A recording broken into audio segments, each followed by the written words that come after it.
Just one item under the consent agenda this evening, and that is the council meeting minutes of November 10th.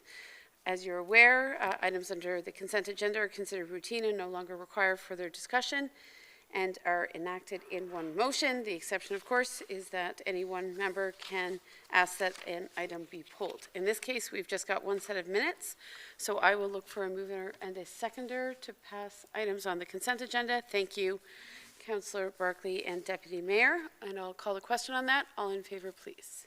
Thank you. Excellent. Next, we will go to the appointment of vacancies on just one of our municipal advisory committees. We want to thank a number of members of the community who in fact submitted their names for 4 committees, including active transportation, arts and culture, community and economic development, as well as the Heritage Advisory Committee.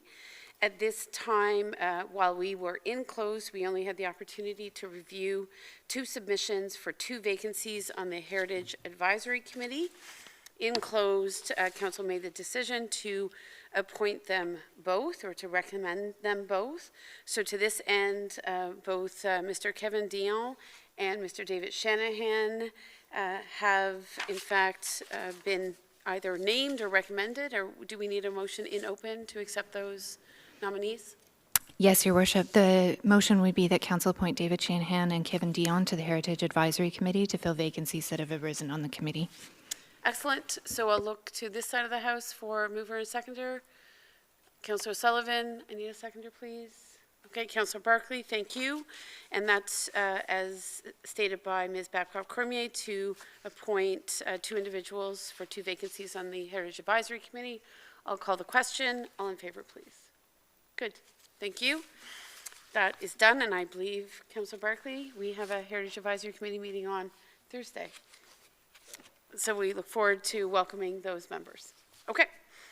So now we'll move on to planning and development, and we are this evening addressing both zoning bylaw, a proposed zoning bylaw amendment, and an official planning amendment. Both of these require a public meeting. So as per provincial legislation, I will now read the public meeting procedure, which is part and parcel of consideration of the amendments on the table this evening. So council will now hold a public meeting to consider a proposed housekeeping official plan and zoning bylaw amendment, file OPA 03-2021 and ZBA 21-2021 under sections 21 and 34 of the Planning Act. As amended, will be considered at that time. The purpose of this application is to implement a general housekeeping amendment to address affordable housing policies within the official plan and comprehensive zoning bylaw under the Planning Act.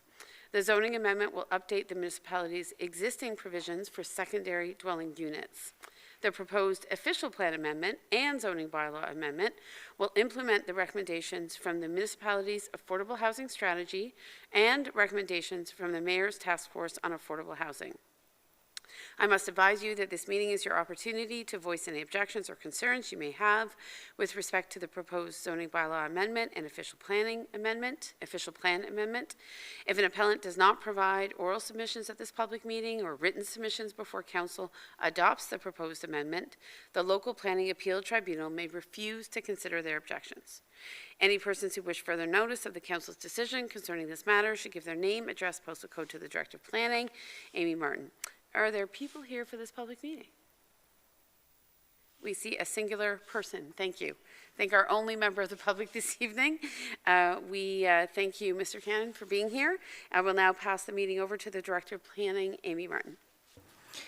Thank you, Your Worship. So we have 2 presentations tonight, one by myself and one by the Deputy Director. So what we'll do is we'll go through each of the presentations and we'll take questions for each of those presentations right afterwards, so we're not confusing the 2 matters and we're not having multiple discussions going between multiple presentations. So we'll just wait for the slide deck to come up. So we're going to start with the proposed housekeeping zoning bylaw amendment, and I'll pass it over to the Deputy Director of Planning and Development, Ms. Landstra, to do the presentation. Thank you, Director. So through the Mayor to Council, good evening. So we have before you a zoning bylaw amendment 2121 for additional residential units. So what this, do I have to turn this on first? Okay. There we go. Okay, sorry for that. So the purpose of this meeting is to look at the proposed amendments to the comprehensive zoning bylaw for additional residential units. So we did have official plan amendment OPA-02-21 that was before council in September, and this was adopted by council, and based off of that, there is provisions that need to be updated within the comprehensive zoning bylaw to support that. Further, this was a good opportunity for us to address different recommendations that were in the mayor's task force on affordable housing and in the affordable housing strategy that was created for the municipality. So what we have here in this amendment, there are 7 recommendations that we've been able to address in this housekeeping amendment. So one of the main amendments that we are proposing is to allow for an additional residential unit on the property. So currently we allow a secondary unit, which needs to be within the primary structure. This amendment would allow that to continue to occur, but would also allow a detached unit that could be in an accessory structure.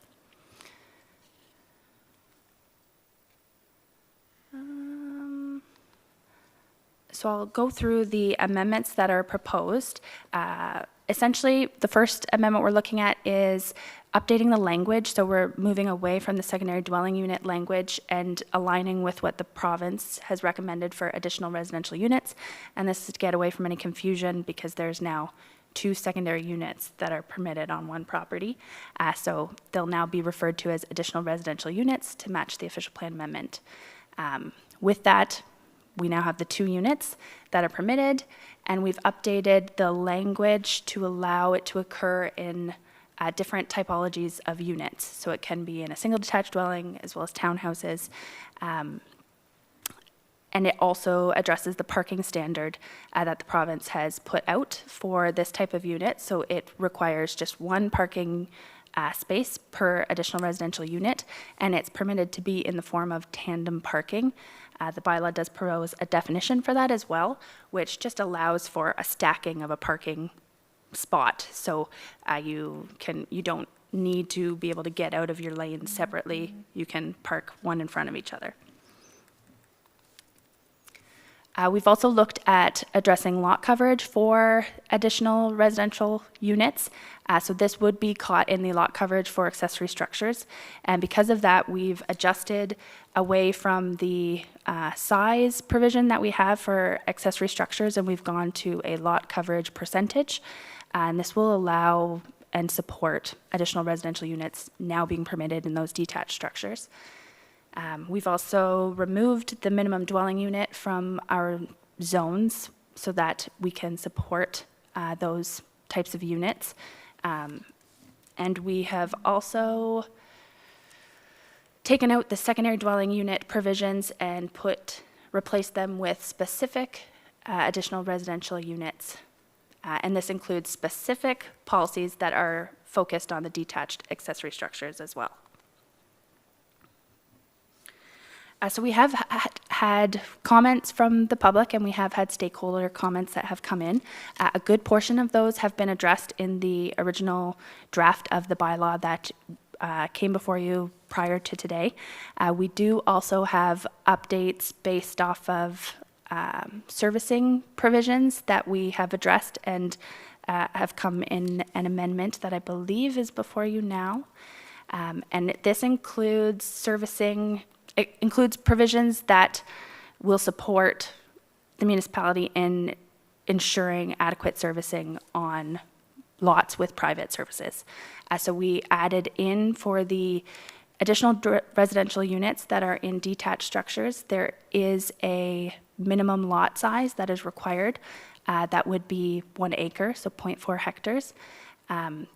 There is also a typo in the bylaw itself that will need to add one word on it. So it should read, an additional residential unit within an accessory building or structure shall have a minimum lot area of 0.4 hectares when on private servicing. And can you just speak to the logic of the minimum acre? Is it 1 acre, is that correct? Yes. Okay, and that is informed by what exactly? So the thought behind this is that often when you get into issues with servicing on rural lots, it's due to a density and size of lot.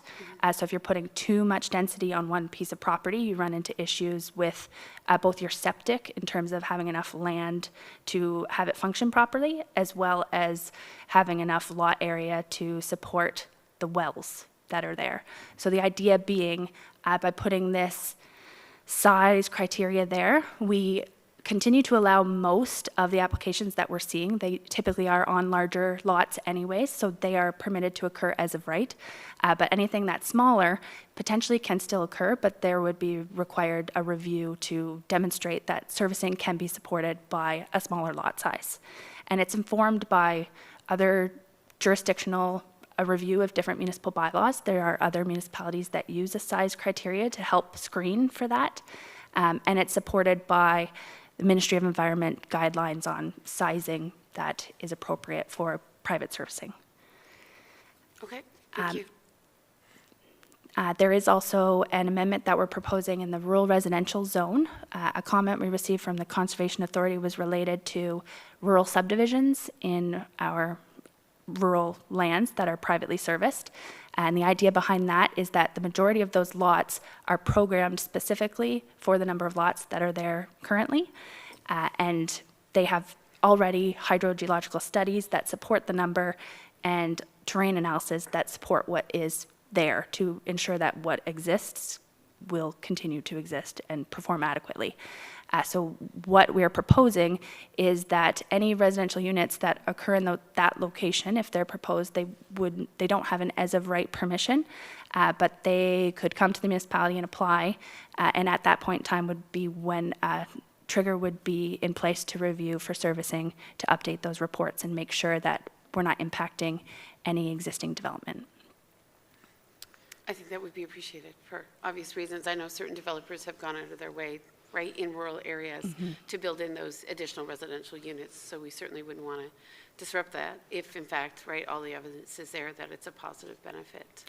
Correct. And we do have the ability as we move forward with any lands that we currently have that can be built out by plans of subdivision.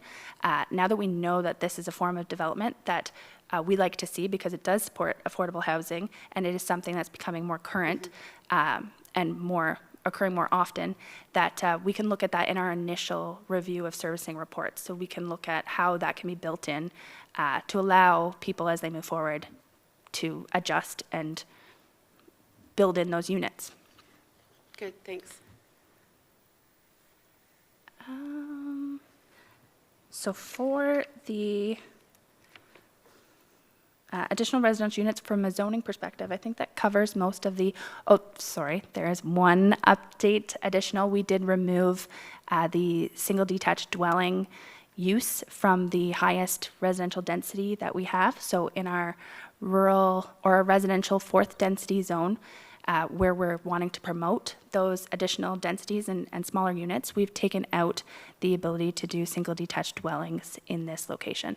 And that is to meet recommendations that I believe came from the mayor's task force on affordable housing. Good, thanks. So that should give an overview. And if you have any questions, I am available to answer. Colleagues? Councillor Barkley? Could you just expand on that last point? You said there was an additional removal of fourth density zones. Can you expand? Sure. So for my through sake? Mayor Thanks. to Councillor Barkley, we removed our lowest density housing typology option, so the single detached dwelling. We removed that from the highest density zone that we have. So essentially what that is doing is encouraging those higher density uses to occur in those zones. And what would be an example of a high density zone?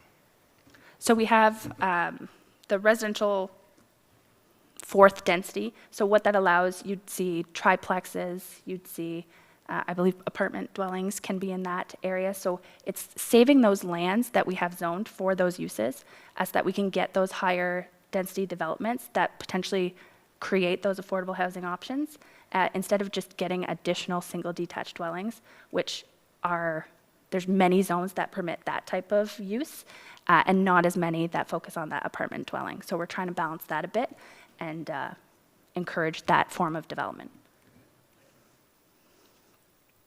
Councillor Sullivan? Thank you. So my question is, just to clarify, in a rural property, if someone wanted to build an additional residential unit and it was built as an attachment or a modification, renovation to the existing primary residence, do they need to have a separate well septic system, or can they connect to the existing one? So if it's attached, even if it's detached, they can connect to that servicing, and that is something that we would like to see if there's that available capacity. So if it can be shown with their building permit that they have the capacity to connect that unit, and there is capacity with the well, then that is all the more encouraged. Oh, great. Thank you very much. No? Okay. So I have to follow the protocol of the public meeting, so we've given ourselves an opportunity to speak to the proposals here, and I appreciate staff's explanation. Are there any members of the public who wish to comment on the proposals on additional residential units? Mr. Can, you're okay? All good. You're all good? Okay. Okay. Then I would just ask one question. I know, and certainly Mr. Cannon, who was co-chair of the Housing Task Force, really emphasized to us when we were meeting that the province had moved quite quickly after the election of the Ford government to enable these additional residential units. So are these proposals, will they now facilitate 100% conformity to the intentions of the province, or was the province sort of more broad in terms of what they were stipulating or asking municipalities and counties to do? I find it fascinating, but I'm learning the nuances of municipal government, that the province set, I guess, a policy bar, and then they left it up to municipalities and counties to sort of align, but it wasn't obviously something that municipalities had to do necessarily, unless they engaged in these processes. So do you feel now that we are in a better alliance, better conformity with what the province had been intending with those changes a couple of years ago? Yes, Entirely? I would say. Have we left anything off the table? No, I don't think so. So what we've, it built in more flexibility. One of the larger changes recently was adding that additional residential unit.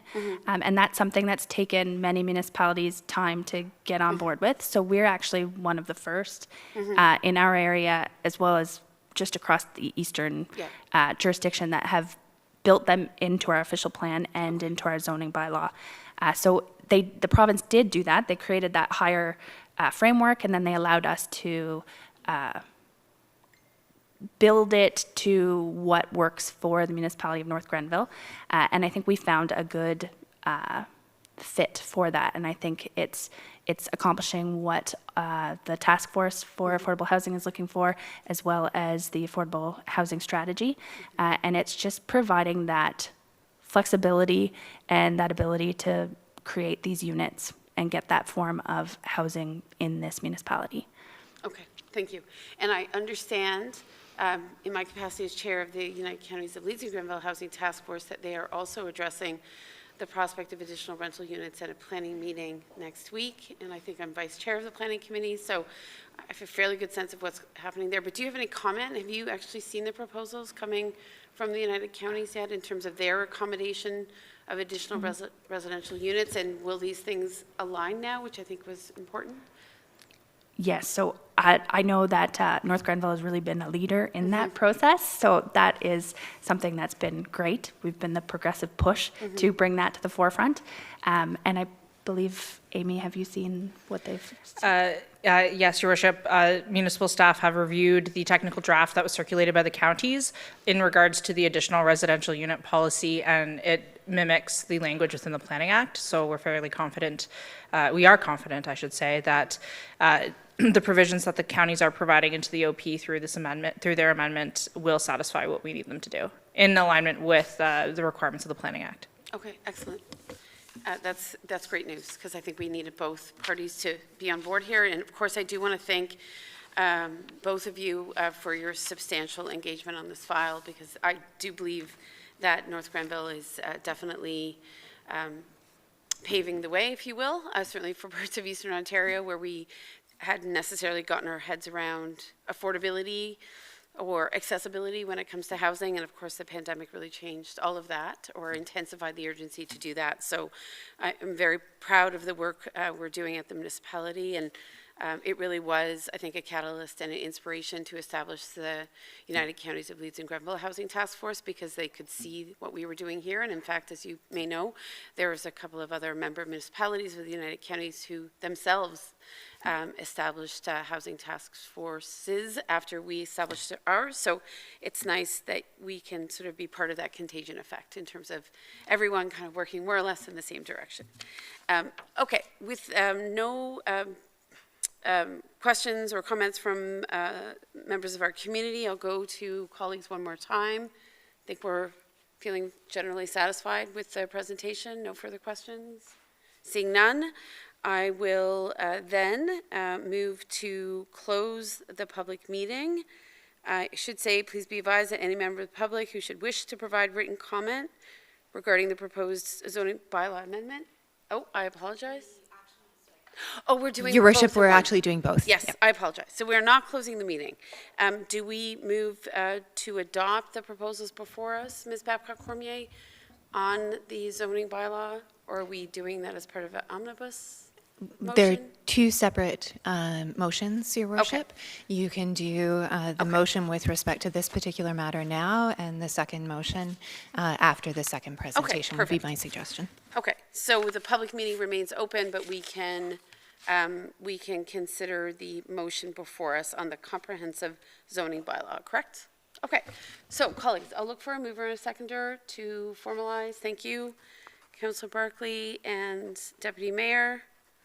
Motion is that council approve and enact bylaw 12221 to amend comprehensive zoning bylaw 5012 to amend the existing secondary unit policies to recognize additional residential units and support the implementation of the affordable housing policy amendments. Moved by Councillor John Barkley, seconded by Deputy Mayor. Any further comments? Seeing none, I'll call the question. All in favor? Good. Thank you. Those are carried.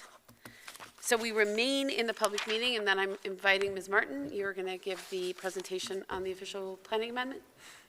Yes, Your Worship. Thank you.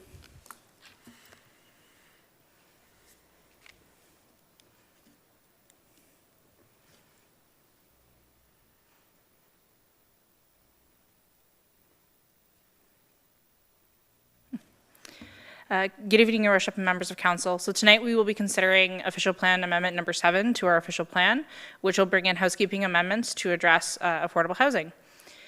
So a little bit of a background, the Mayor's Task Force on Affordable Housing and the Affordable Housing Strategy prepared by Dillon Consulting recommended a series of official plan amendments to strengthen our official plan policies around affordable housing. The proposed official plan amendment before council tonight will amend 5 policy sections within our official plan to provide greater clarity and further establish our expectations for development for affordable housing. From a policy perspective, the province provides direction on the provision of affordable housing, specifically in section 1.4 of the provincial policy statement. They provide that planning authority shall provide for an appropriate range of mix of housing options and densities to meet projected market-based and affordable housing needs of current and future residents. Our county official plan further provides affordable housing policies as to which our official plan must conform to. So it is the United Counties policy that we establish that housing the United Counties official plan establishes that housing that is affordable and accessible to low and moderate income households is a priority. It also identifies that the county will work with local municipalities to establish policies in local municipal official plans which endeavor to achieve an overall minimum affordable housing target of 25% for all new residential development. The counties and local municipalities will encourage proponents of developments where appropriate to ensure that a portion of new housing is affordable and available and accessible to a broader range of demographics in the population, including younger workers and families, lower income seniors and renters, and that an adequate supply is maintained. So these are the policies that are relevant to the official plan amendment before council tonight. The counties, as mentioned, will also encourage local municipalities to develop our own zoning provisions that are sufficient and flexible to permit a broad and varied range of housing forms, types, sizes, and tenures. And as mentioned, our proposed amendment tonight will meet the policy intent of both the provincial policy statement and the United Counties official plan, strengthening the requirement for 25% of all residential developments as a metric will assist in meeting the county's 25% target within their OP. So I'm going to walk through the 5 amendments. So the first amendment before council tonight is we're looking at our density requirements and strengthening the language around that. Currently, the OP includes, the official plan and provides that development is anticipated to occur at a minimum density of 18 units per hectare. So the amendment will change the anticipated to occur to shall be a minimum of 18 units per hectare. So encouraging greater density within our urban service area. We've also added in housing typologies into the permitted uses in the residential area. Before, it was just a very generic statement in regards to housing. So we provided a list as recommended by the strategy to identify different types of housing forms. So they are identified, but they're not limited to single detached dwellings, semi-detached dwellings, row houses, back-to-back townhouses, duplexes, triplexes. So a variety of dwelling units just to encourage different development forms. We're also proposing an amendment that would strengthen our affordable housing target. So the proposed official plan amendment includes the following wording that would replace section 11.3.1D of the official plan. The proposed amendment states, the municipality shall endeavor to have across the municipality at a minimum and on an annual basis, 25% of all new residential development affordable. Residential development applications will be evaluated utilizing, among other factors, this affordable housing percentage. The proposed amendment moves away from our 3-year blended average that currently exists within our policy, and it aligns better with the United Counties official plan. The proposed policy provides flexibility for the requirement of affordable housing through the shall endeavor statement. There may be instances where another community benefit is being provided through a development where we could consider a reduction in the affordable housing requirement as it could be considered appropriate. The proposed amendment provides a better metric for which staff can evaluate on an annual basis the 25% target for affordable housing creation. This policy will have to be addressed by developers in an affordable housing report prepared as part of a development application. So in essence, we're putting the onus back on the developers to provide us with a rationale as to how they will or will not achieve this affordable housing target. And again, looking at other factors of which they can contribute towards the community as a potential means of offsetting it and making it easier for staff to provide, how are we meeting that 25% target? The last 2 amendments to the official plan pertain to enhancing the objectives of the community improvement plan and expediting site plan review. So through the amendment to the section on community improvement plans, we're just recognizing that affordable housing can be an objective within a local community improvement plan. And we've added language into the official plan through this amendment that would encourage the expedited review of site plan applications where they meet the objectives for the creation of affordable housing as outlined within the official plan. We pre-consulted with the United Counties of Leeds and Grenville prior to bringing this amendment before council to ensure that we were aligning with the policies within their county official plan. We also circulated the draft to the past co-chair of the Mayor's Task Force for review to ensure consistency with the task force recommendations, as well as we provided notification to members of the public in accordance with the Planning Act. We did receive 1 letter from a developer which has been circulated to council, which raised concerns with the proposed official plan amendment. I won't read the full letter in detail. I will summarize the comments that were provided. So the concerns that were raised by the developer included that most of the housing is developed by the private sector. Our current density requirements restrict development to smaller scale, such as 2 to 3 story multi-residential developments, which is discouraging of the higher density developments that are greater in height. The amendment does not consider the cost of development or the realities of redeveloping, such as any potential added cost based on environmental factors. The proposed amendment does not define what qualifies as affordable housing, passing on the burden of affordable housing to market renters. It's still not clear to them how the administration of the 25% affordable housing requirement, such as determining who is eligible, will be established. The method in which affordable housing rates are calculated, and as well as the affordable housing is a complex problem and a more balanced approach is required. It was also raised that no other municipality within this area has that 25% target outside of the county OP. So staff did a review of other municipal official plans, including the City of Ottawa and the City of Brockville, as those were 2 examples that were provided to us. Although the City of Ottawa is our immediate neighbor, comparing policies is an apples and oranges approach.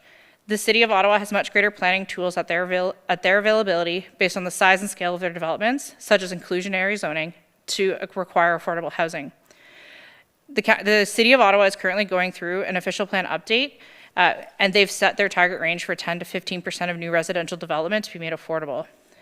The City of Ottawa also benefits from significant investment from both the federal and provincial government, given the significance of being the nation's capital. Staff reviewed the City of Brockville's official plan and note that 30% of the existing housing stock and that housing to be developed is affordable as defined in their plan, and that a supply is maintained. Our neighbors in the United Counties of SD and G have a policy that a minimum of 25% of all new housing units will be affordable as provided by the provincial policy statement. Carleton Place as well has a 25% target. Mississippi Mills uses a blended average approach as we currently have within our own policy, and Smith Falls identifies a minimum of 30% of new residential units shall be planned in the forms other than single detached and semi-detached that speak to affordable housing. The province, in recent memory, the 25% comes from the province, from past planning experience and going through other official plan reviews. It is a requirement that the province is providing to municipalities as they go through their review. So that's the metric where it's starting to trickle down from. So to that end, staff wanted just to provide an update as well as to where we're at with the implementation of our strategy, and the more specifically, I didn't go through the task force recommendations, as many of them were incorporated into our affordable housing strategy to date, including both Ms. Landstra's presentation and zoning bylaw amendment and the OPA tonight. We will have implemented 16 of the 31 recommendations, which is fantastic. Upcoming initiatives include reviewing our highway commercial land use designation, including a land analysis, initiating the process of an affordable housing policy, and the creation of supportive materials and guidance documents. So to that end, I will end my formal presentation and take questions or comments from members of council. Thank you. Thank you. Deputy Mayor, Councillor Barclay. Thank you, Ms. Martin. Through you, Madam Mayor.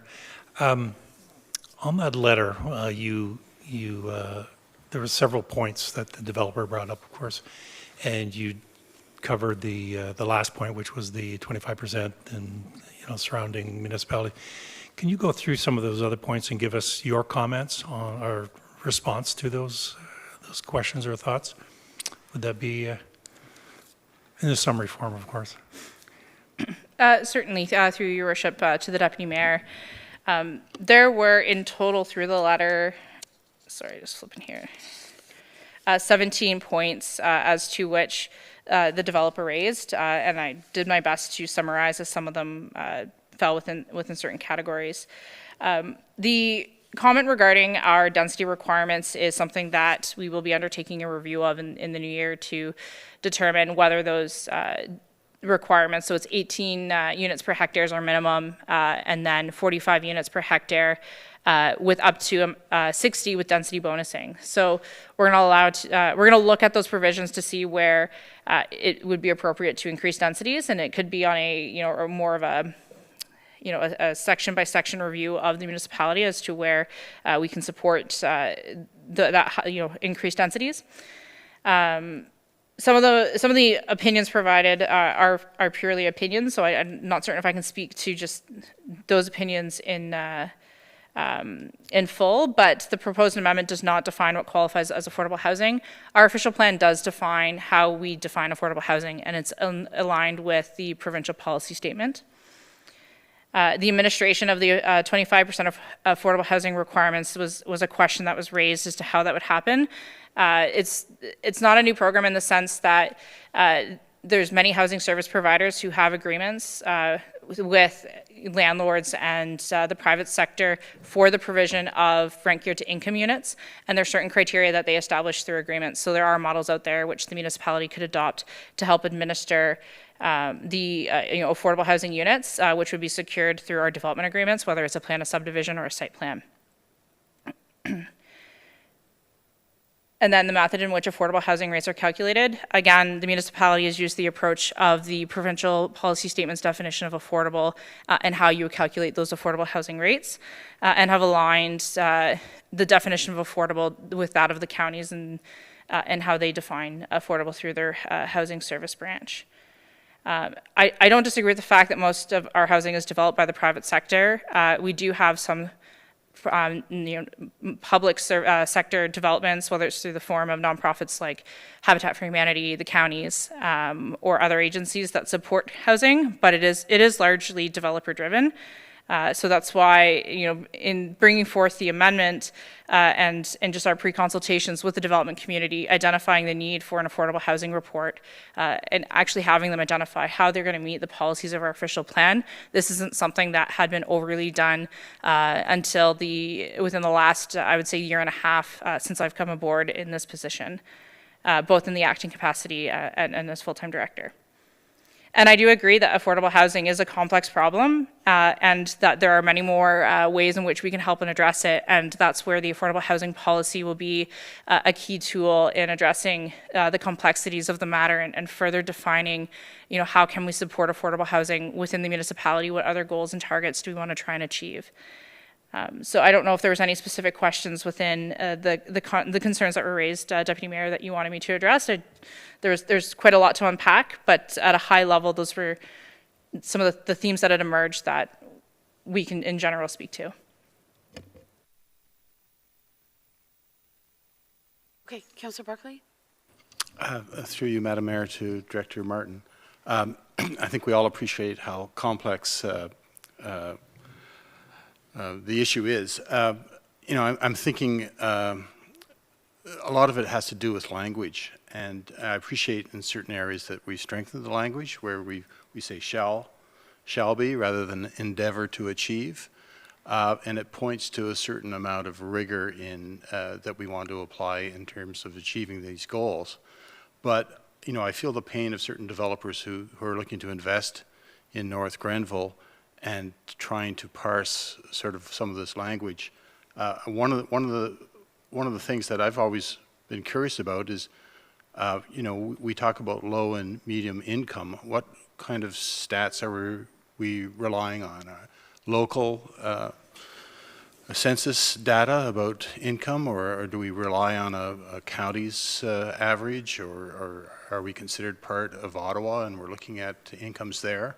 So that's one question regarding definitions. The other definition would be in terms of rental units. I mean, what do we consider an affordable rent? Where's the threshold? At what point? So if I'm a developer looking to build rental units, I'm sitting down there with my calculator, I'm looking at all the soft costs that I have to incur in order to bring, proposals to the municipality, and I'm sure most developers want to partner with the municipality and to get things done, and we want to partner with them. But I mean, do we have a number? And I understand that is a moving target because circumstances change, and certainly nobody anticipated COVID, which has changed the market considerably. But do we have a working number that, as a developer, I could sit down and plug in and see if I can raise the capital in order to build affordable housing? Through your worship to Councillor Barkley. So I'll answer your first question in regards to where we get our information from. So in regards to the rental data, the province, through the provincial policy statement, provides that annually that we update the housing tables. So the the Ministry of Municipal Affairs and Housing in the spring of each year provides a housing table chart which breaks down the different percentiles of income, and they do it based on housing, each of the housing manager services. So ours would include Leeds and Grenville. So the data would be more specific to Leeds and Grenville and wouldn't necessarily consider Ottawa because we're part of the Leeds Grenville service area. So it clearly defines the income levels and the percentiles as to which then they would put an associated affordable rental rate associated with that income percentile, which aligns with the definition from the provincial policy statement. So the province provides us with the data that we need in order to help determine what could be considered an affordable rent. So we have developed through the provincial policy statement, and it's incorporated into the affordable housing strategy, what the 2021 affordable housing rates are for both home ownership and for rental units based on the number of bedrooms. And I unfortunately don't have those numbers in front of me currently, but I can provide them to you. And I believe it should be posted on our website, and it's certainly a document that we do share with the development community in regards to the figures as to what for 2021 is considered affordable, and that's based off of 2020 numbers. So we always look back at the past year's data to determine what our value and threshold would be. So that would be a calculation staff would undertake each year as we get the housing tables provided to us to make that determination, and would be a number that we can publish annually. As you're speaking maybe a little bit separately from a process perspective, one of the items in the recommendations of the strategy is to develop a monitoring program. So the intent would be to bring an annual report to council on how are we doing in regards to affordable housing creation, and we could include the threshold calculations as to what that number looks like. So in a nutshell, we're using county figures. We don't have Maiden North Grenville figures for what would constitute affordable rent or affordable home purchase. So in regards to on the rental side, it's based off of the housing tables. It is encouraged where data is available specifically to North Grenville to use it, but oftentimes just given how we are considered as a county unit, the data gets put into as the county service manager. So we're viewed as a regional area in that regard. Okay. Forgive me, but I think that sort of skews the numbers for someone who wants to build in North Grenville because we're a different market. Is there any way around that, or is there some way that we can factor in some percentage, some factor in order to make it more appropriate to, building in North Grenville? Are we permitted as a lower tier to create our own numbers? That is an exercise that I will have to take into consideration, is how do we parcel down the data specific to North Grenville, because we're part of the regional group that is Leeds and Grenville. Our data often is congregated as one subset and not further broken down. So I can take a look at that to see if there's any other method where we could try and get more specific data just on the rental side in regard to affordable housing. In regards to home ownership, we use specific data on home sales. So in the sales of the resale of homes in the past year, that's specific to North Grenville because we can get that data. It's how the province defines through their housing tables, which is harder to parcel out and parcel down. If I might, an additional question? Yeah. Yeah. So back to the language, and I appreciate strengthening the language in one of the recommendations. But when we say endeavor to achieve, the municipality doesn't build housing, and it might in the future. But do we have no stick, right? It's just carrot. We're just incentivizing people, and so. What does endeavor to achieve? It's a goal, but it's not something we can enforce. Is that correct?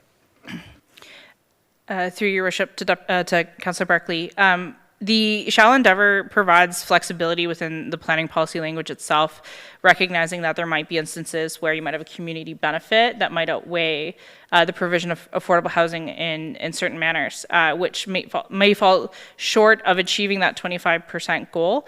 But by adding in the language around residential development applications will be evaluated utilizing, among other factors, this affordable housing percentage is what provides us with the ability to require developers and developments to look at how they can address the affordable housing policy within our official plan. So what we've required in every residential development that comes in for pre-consultation is informed of as part of their pre-consultation checklist is you need to provide us with an affordable housing report and you need to speak to the policies of the official plan. So by adding in that secondary sentence, it gives us more rigor in that they have to address it. It's no longer just a blended average of what we what we would like to achieve. You need to do this now. You need to demonstrate how you will or will not meet the targets established by council through the official plan. Okay. I know this conversation could potentially also benefit from former co-chair of our Housing Affordability Task Force, so I'd like to invite him to make a couple of comments as well. Certainly, I think to Ms. Martin's point, I think the idea is to create an imperative to articulate what the plan is. And if for some reason there isn't any plan, that is what it is, and then we can treat those applications for what they may be on their own merits, independent of affordable housing, but at least there will be clarity about what is the intention. My observations after getting elected and as we were convening the Affordable Housing Task Force is that so profoundly little had been done that even prior to the pandemic, North Grenville was truly in a ground zero situation, and we didn't, apart from some very modest attention and investment by the counties, we had no mechanism for affordable housing except for what the market was providing. And the market is blown up. And we've seen an evaporation of rental units, existing rental units. I note in the letter that was provided by the developer, and I look forward to having more conversations with him and any other developer who wants to talk about housing in all of its forms, that I don't see that since we've developed an affordable housing framework that there has been a disinterest in rental units. Quite the opposite. We've seen Kevlar and several other developers express very, very strong interest in building rental units. But of course, whether it's housing for purchase or housing for rent, the reality is that we have to at least proactively think about what the long-term implications are of building housing in our community. I know, Ms. Martin, I was just going to ask quickly, I know when Deputy Mayor and I convened a group of developers to have a very quick check-in on affordable housing, I think just over a year ago, they spoke to some other details around North Grenville's planning framework that were limiting, like minimum square footage requirements, right? Some of the things that actually force them to build a kind of housing that maybe they don't need to build anymore because they're looking to maximize density where appropriate. They want to build the kind of homes people want to live in now. Far more people may in fact want rental, and they don't want the rural, acre lot. And not to say that those aren't valuable for certain members of our community. So can you just speak to where we stand with those other elements of the Planning Act that may in fact stipulate a kind of, or force a kind of, rigidity in terms of housing? I totally understand that tonight we're looking to create as much flexibility as possible, but do we still have things in place like those minimum square footage requirements? Are they still on the books? Thank you, Your Worship, for the question. The Deputy Director went through her presentation through the zoning housekeeping, which eliminated minimum floor area requirements. Not just for accessory dwelling units, but for everyone. Okay, excellent. Yep. So we've taken care of that tonight? That is correct. Across the board? Yep. Okay. Okay, I thought it was just for accessory dwelling units, but it's inclusive of all housing units. That is correct. Great. Okay. Deputy Mayor, go ahead. Through you, Madam Mayor, and to Director Martin. Maybe I missed this, but is there or plans for a hard start date on this? We've got lots of projects underway. Some of them have negotiated for a certain amount of affordable housing. Have we thought, or how are we going to launch this? Is it all of a sudden tomorrow, boom, it's done, or is there a phase in? How are we going to work this? So the process for the official plan amendment, through your worship to the deputy mayor, would be the effect date would come in once the county has provided approval to the official plan amendment, and then there is an appeal period afterwards. At such time, once the amendment is in place, staff, that is the policy that we have to speak to, so it'll be on the effect date that essentially once the counties approve it, and then the 20-day appeal period is up. To that end, again, as the policy is worded, it provides that metric into which the developers will have to provide, a rationale and justification as to how they're going to meet our 25% target or not. So that it makes it easier for staff when we're monitoring the creation of affordable housing in North Granville to have a stable number versus a blended average. In that, it's just an easier standard to audit how we're doing against. Okay, just a quick follow-up then. So we're talking about new applications coming in to you guys after this particular date, whatever this lands. Through your worship to the deputy mayor, based on my understanding of the Planning Act, is that we apply the policies at the time in which the application was made. I can't retroactively apply new policy. It's how we've handled it in the past for when there's a transition with like the provincial policy statement or new zoning standards come in. It goes by the date at which your application came in and what policies were in place at that time.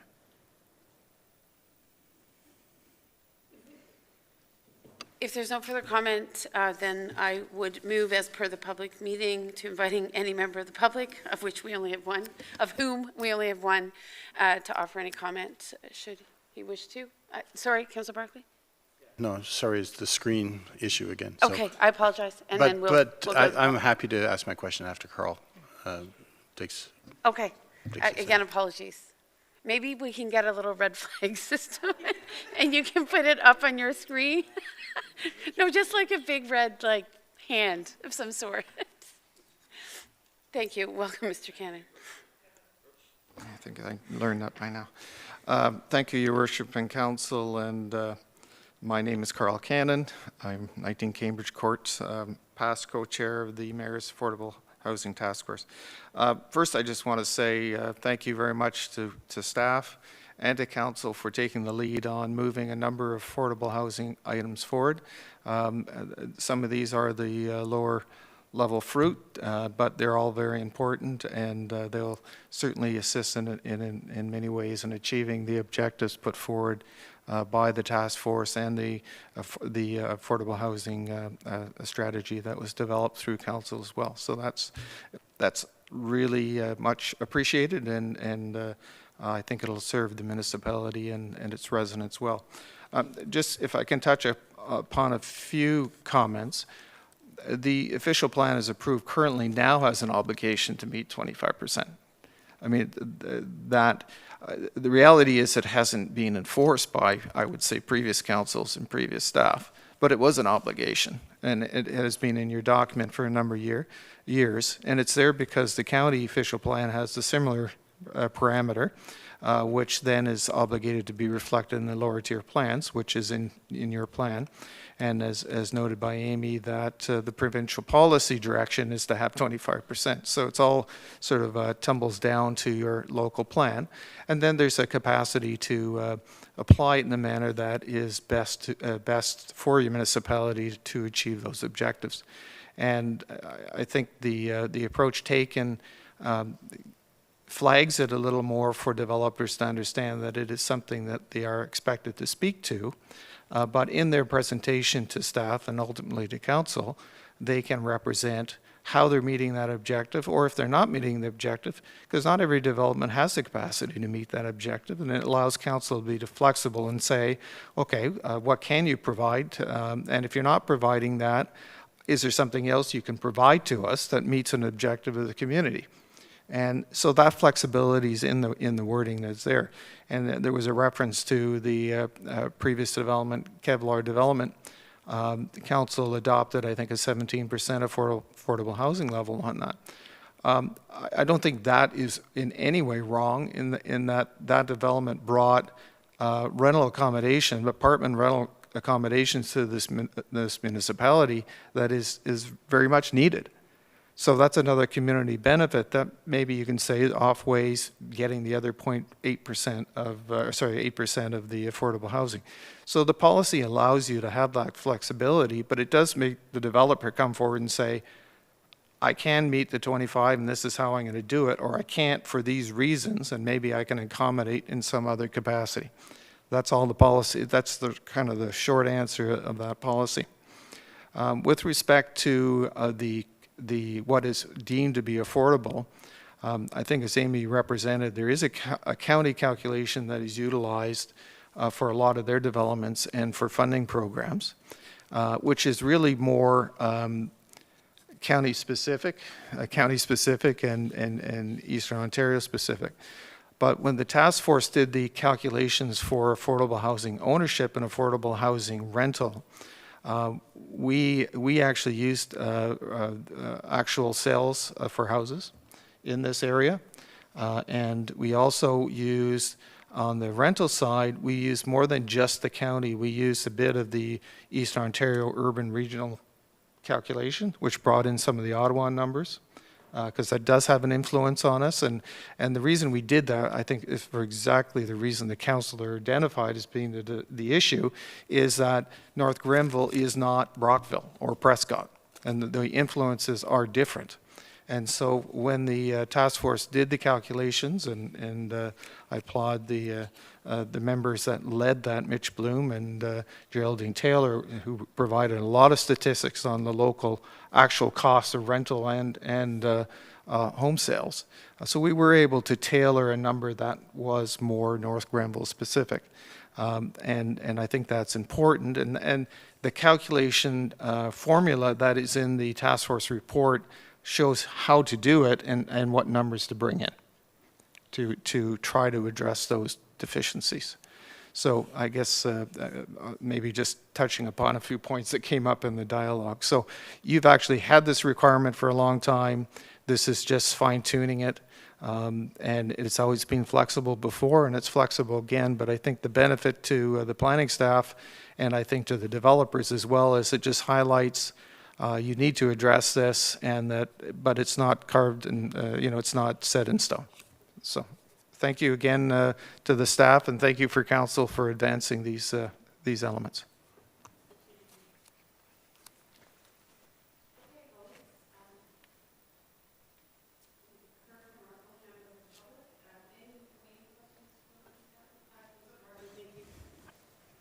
Yeah, thank you, Amy, and thank you, Mr. Cannon.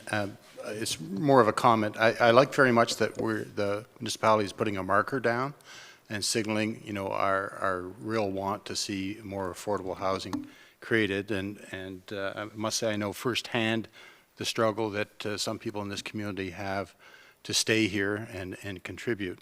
I think we're relying on the creativity of the development community very much. They've got a real challenge on their hands, given the market. And I think we're prepared to be flexible. I think that's part of what Mr. Cannon has indicated. But, we put a marker down, and we were very serious about it. And it remains to be seen, how far the development community can go to try and achieve our goals. But again, we're relying on their creativity and flexibility.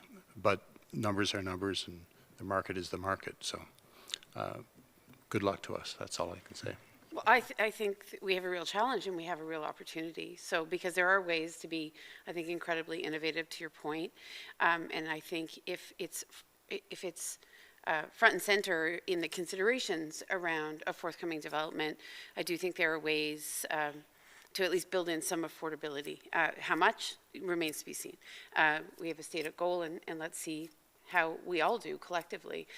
I think we're just at the beginning, but I would argue that had we been more vigilant over the last decade, we wouldn't need to work so hard right now. And we are really, I think, we're so embryonic in our own efforts, despite, obviously the great work that's happening. So I think the proof will be in the pudding, and of course, as we've stated, we're always very open to any discussion with a developer who would like to come in and talk to us, and the identification of a myriad of community benefits is always something that we're open to.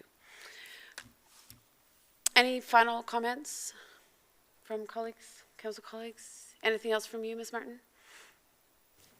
Not at this time, Your Worship. Okay, so then I'll move, would you like me to close the public meeting? Okay, so in the absence of further comment from members of the public, I am now going to close the meeting. I think I'll read that little paragraph. Please be advised that any member of the public who should wish to provide written comment regarding the proposed zoning bylaw amendment and official planning amendment can still do so after the public meeting is adjourned.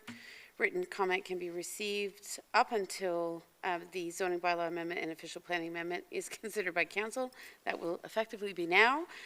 So I'll move to close the public meeting once again at 7:42. And we'll go to the motion that was prepared to represent the discussion we've had this evening on the official planning amendment. And that is that council approve and enact bylaw 123/21 to amend the official plan to update policies that support the creation of affordable housing. I'll look to a mover and a seconder. Deputy Mayor, Councillor Starkian, thank you. Okay, and if there's no further comment, I'm looking, nothing. Okay, then I will call the question. All in favor, please. Good, thank you. That carries.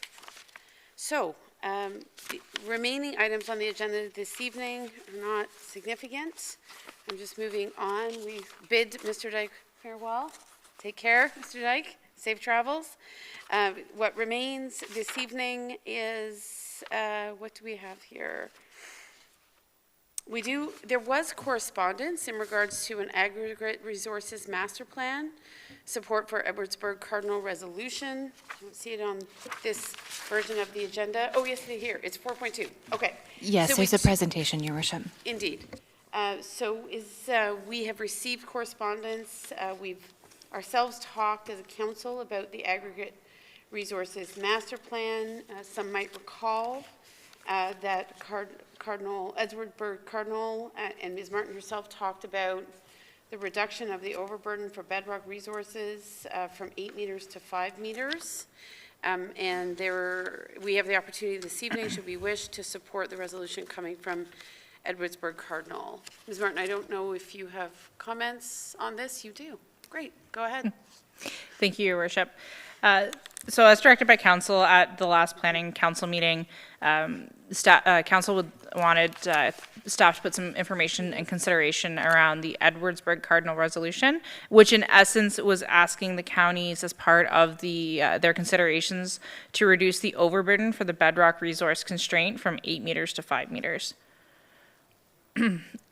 So the resolution for Edwardsburg Cardinal is 2 pages, and it's quite long, and there's a lot of recitals. But in essence, the item that is for the consideration is that the council, the corporation of the township of Edwardsburg Cardinal requests that the United Counties of Leeds and Grenville's aggregate resource master plan technical steering committee include mapping of aggregate resources with an overburden of not more than 5 meters mapping within the aggregate resources plan mapping, and then that the resolution be forwarded on to the United Counties of Leeds and Grenville.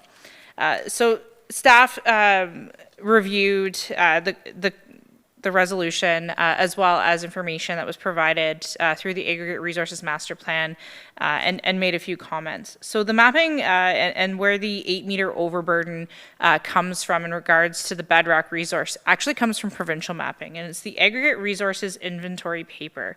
And the inventory paper mapping breaks down the overburden over bedrock resources into 3 categories: less than 1 meter, 1 meter to 8 meters, and then 8 meters to 15 15 meters. So it identifies anything with an overburden of over 8 meters as not being economically viable, but that those in the range between 1 and 8 meters as having economic potential.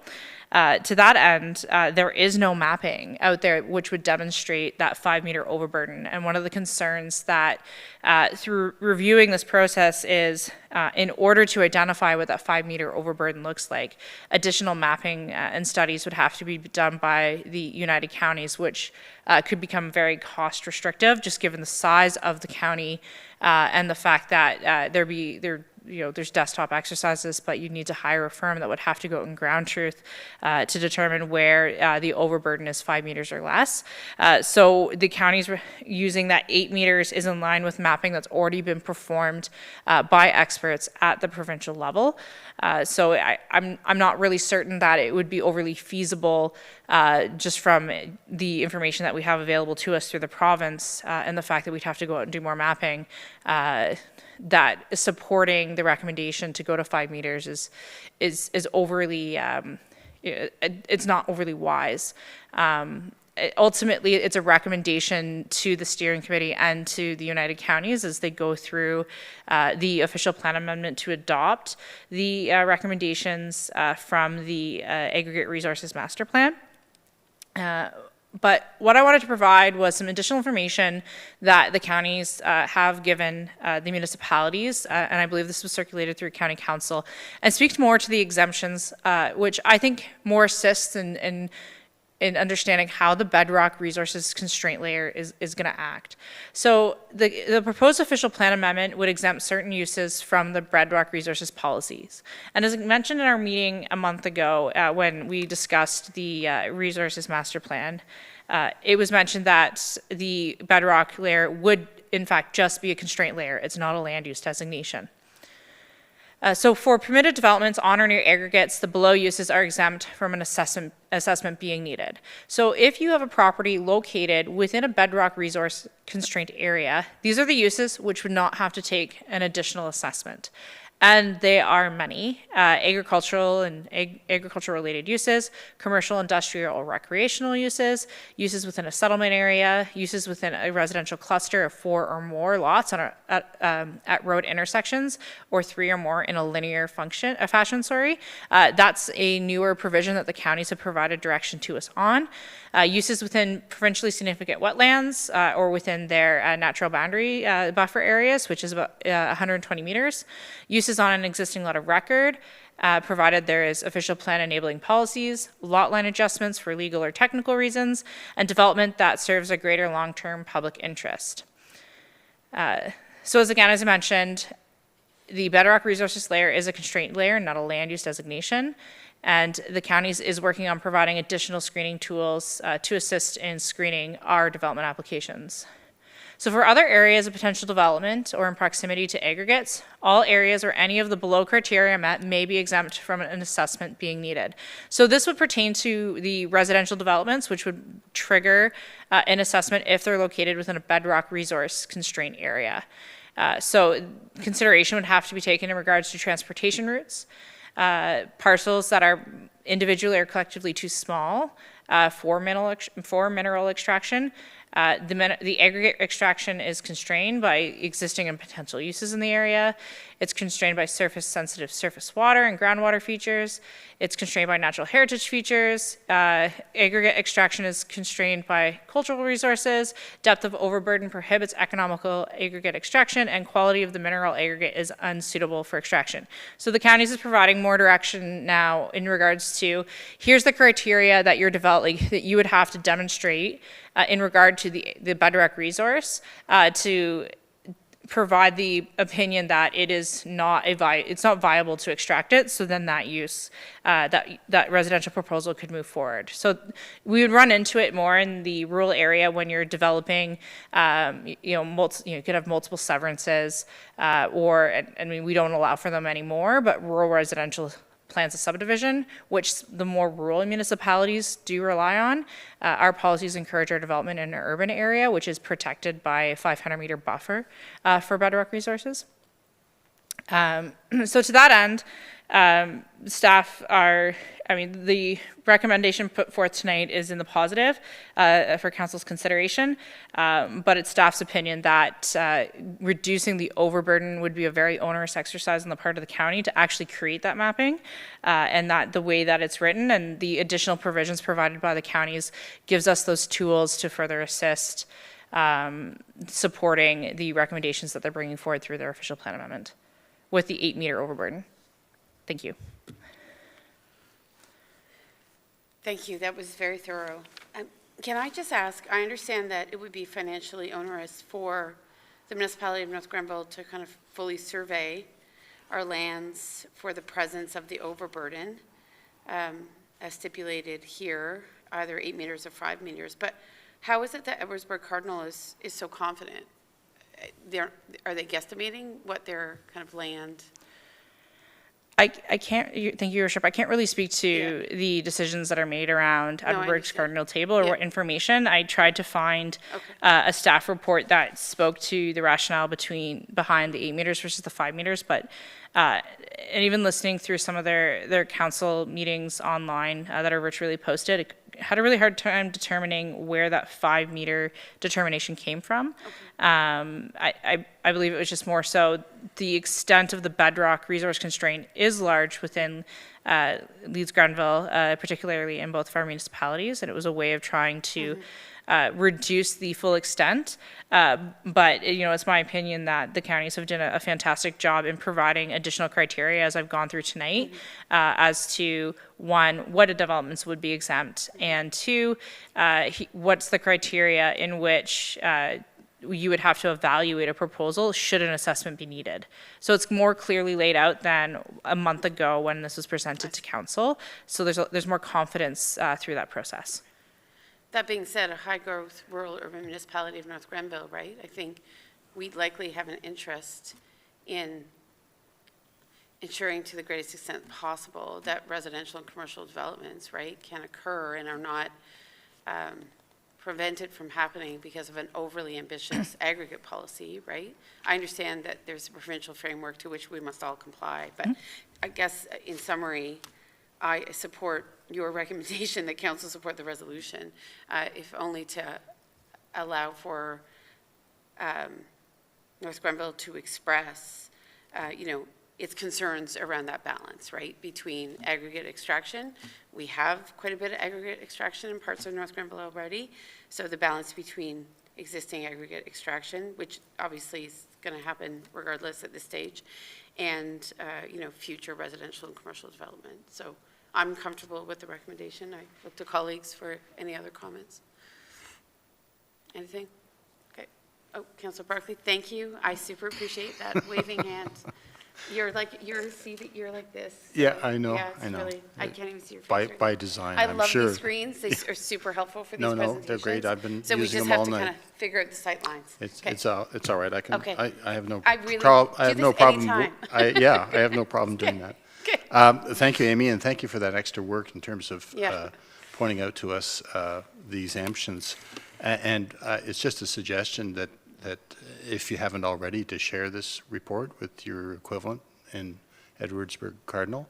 And I think in terms of moving the conversation forward, I'd be in support of a less than perfect resolution, if I can characterize it that way, that they've put forward. So it'll be up to the United Counties to deal with that. Yeah, thanks. Councillor Barclay, with that in mind, do you have further comment? No? Okay, would you like to move that motion? Okay. And can I have a seconder? Thank you, Councillor Strachan. And that is that council support the resolution to reduce the overburden for bedrock resources as identified in the aggregate resources master plan from 8 meters to 5 meters. I'll call the question unless there's further comment. All in favor? Good, thank you. Okay, that carries.